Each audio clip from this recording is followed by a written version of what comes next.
Assalamualaikum warahmatullahi wabarakatuh. Alhamdulillahirrabbilalamin. Wassalatu wassalamu ala asrofil anbiya wal mursalin wa ala alihi wasahbihi ajmain. Baiklah, di sini dari kelompok 7 akan mempresentasikan hasil dari diskusi kami dengan judul Perancangan Sistem, Membangun Sistem Website Kampus menggunakan metode User Centered Design atau UCD. Perkenalkan, nama saya Gizi Restu Aji, dan di sini saya akan membawakan materi pertama, yaitu tentang konsep UCD. Prinsip-prinsip dalam merancang user interface ada 5. Yang pertama adalah user familiarity atau mudah dikenali, yaitu menggunakan istilah yang lazim digunakan dan dikenali oleh pengguna secara umum.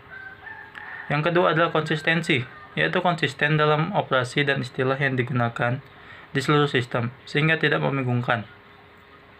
Yang ketiga adalah minimal surprise atau tidak membuat pengguna terkejut. Operasi yang terjadi dapat diprediksi oleh pengguna sesuai dengan perintah yang ada. Yang keempat adalah recoverability atau pemulihan. Recoverability ada 2 macam, yaitu confirmation of destructive action atau konfirmasi terhadap aksi yang merusak, atau ketersediaan fasilitas pembatalan, yaitu undo. Yang kelima adalah user guidance atau bantuan, yaitu adanya cara penggunaan sistem sehingga pengguna lebih mudah dalam menjalankan sistem. Assalamualaikum warahmatullahi wabarakatuh.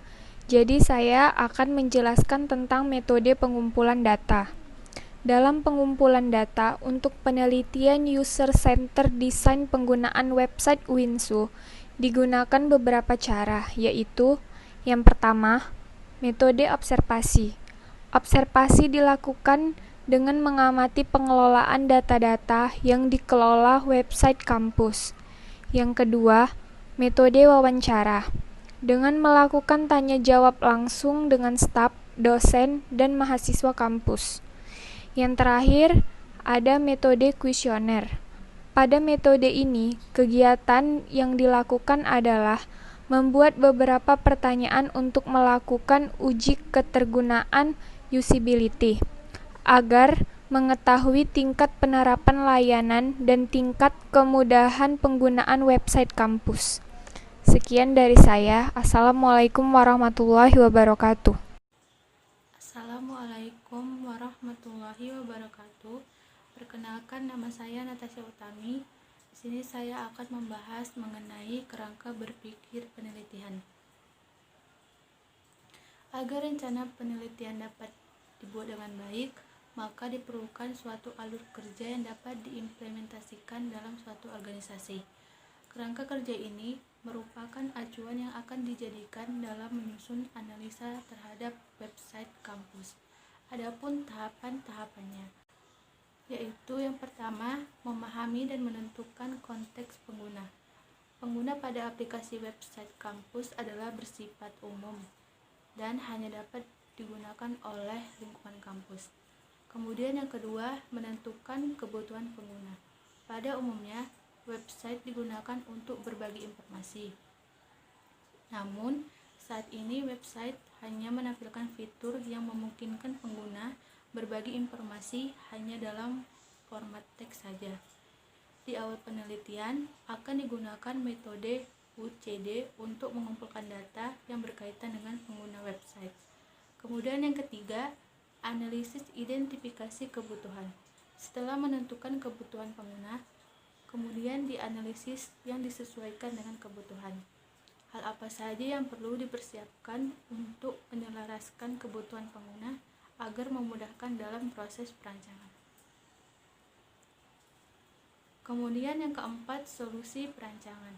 Setelah dilakukan identifikasi, maka tahap selanjutnya adalah membuat perancangan aplikasi yang sesuai dengan hasil analisis sebelumnya, yaitu dengan membuat flowchart alur sistem yang akan diimplementasikan.